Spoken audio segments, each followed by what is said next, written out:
అతి త్వరలోనే ఎమ్మెల్సీ ఎన్నికలు వస్తున్నాయి. గ్రాడ్యుయేటివ్ కాన్స్టిట్యున్సీకి ఉభయ గోదావరి జిల్లాలకు జరగబోతున్నాయి. దాని గురించి నా పరిశీలన ఏంటంటే, మనం గతంలో వచ్చిన ఎమ్మెల్సీలు కానీ వాళ్ళ గురించి మనం తెలుసుకున్నట్లయితే ఏ ఒక్కరూ మన గురించి ఆలోచన చేయలేదు, మన సమస్యల గురించి.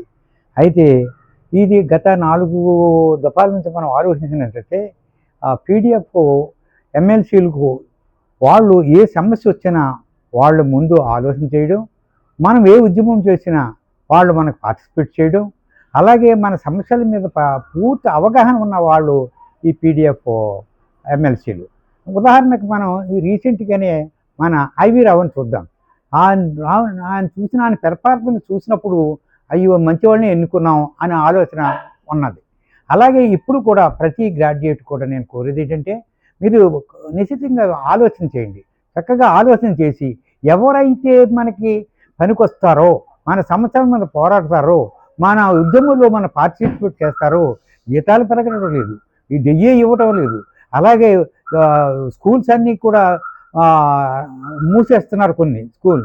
ఈ రకమైనటువంటి సమస్యలు పట్టుకు పీడిస్తుంటే అసలు మరి మనం ఓటేసిన ఎమ్మెల్యేలు కానీ వాళ్ళు కానీ ఎవరు కూడా మాట్లాడట్లేదు.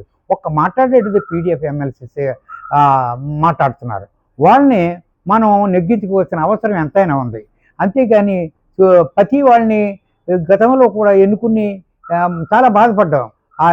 ఎన్నుకున్న తర్వాత మళ్ళీ ఆ పీరియడ్ అయ్యే వరకు కూడా బాధపడుతుంటాం. అయ్యో వీడికి ఎందుకు వేసాంరా ఓటు అని బాధపడుతుంటాం. అందుచేత మనం చేసేది ఏంటంటే, నిశ్చితంగా తనలో తాను విమర్శించుకొని ఏది మంచి, ఎవరు చెడ్డ, ఎవరో పనిచేసే వాళ్ళు అని ఆలోచన చేయవలసిన అవసరం ఉంది. ఎందుచేతనంటే ఈ రోజుల్లో చూస్తున్నట్లయితే వచ్చే రోజులు చాలా దుర్భరమైన పరిస్థితి ఎదుర్కోవాల్సిన అవసరం ఉంది.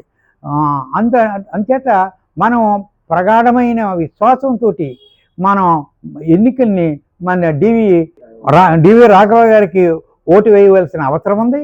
ఎందుచేతంటే ఆయన 30 సంవత్సరాలు టీచర్గా ఉద్యమాల్లో పనిచేశారు. అప్పుడే నేను కూడా ఎన్జిఓస్ ఆర్గనైజేషన్లో పనిచేశాను. ఈ పనిచేస్తున్నప్పుడు క్రమంలో ఆయన కూడా ఈ ఉద్యమాల్లో మాతోటి పార్టిసిపేట్ చేశాడు. జేఏసీ ఏర్పాటు చేసినప్పుడు ఆయన జేఏసీలో ఉన్నాడు. చేసినప్పుడు మేము ఎంత పకడ్బందీగా చేసామో వాళ్ళకి మన అందరికీ తెలుసు, అప్పుడు ఉన్న వాళ్ళందరికీ తెలుసు. ఇప్పుడు మనం ఆ వయసు ఉన్న వాళ్ళందరికీ కూడా తెలియదేమో కానీ ఈ ప్రభుత్వంతో పోరాటం చేసేటప్పుడు ఎక్కడ రాజీ పడలేదు. ఈ మధ్యనే కొంతమంది మరి ప్రభుత్వాన్ని పక్కకు చేరి లేనిపోని అన్ని క్రియేట్ చేసి వాళ్ళందరినీ విభజిస్తున్నారు. అలాగే విభజించే పారిపోయే వాళ్ళు మన పీడిఎఫ్ సభ్యులు ఎవరు లేరు.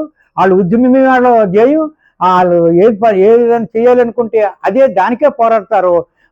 అలాంటి వాళ్ళని ఎన్నుకోవాల్సిన అవసరం ఉంది అని నేను అందరికీ కూడా గ్రాడ్యుయేట్ చెప్తున్నాను, టీచర్ చెప్తున్నాను, అన్ఎంప్లాయీ చెప్తున్నాను. వీళ్ళందరికీ చెప్పేది నేను ఏంటంటే, మీరు తప్పనిసరిగా ఈ రాఘవ గారిని నెగ్గించాలని నేను నా హృదయపూర్వకంగా కోరుతున్నాను. మిత్రులారా, మీరందరూ కూడా ప్రథమ స్థానం ఆయనకే ఇవ్వండి, ప్రథమ ప్రాధాన్యత రాఘవ గారికి ఇవ్వండి అని కోరుతున్నాను.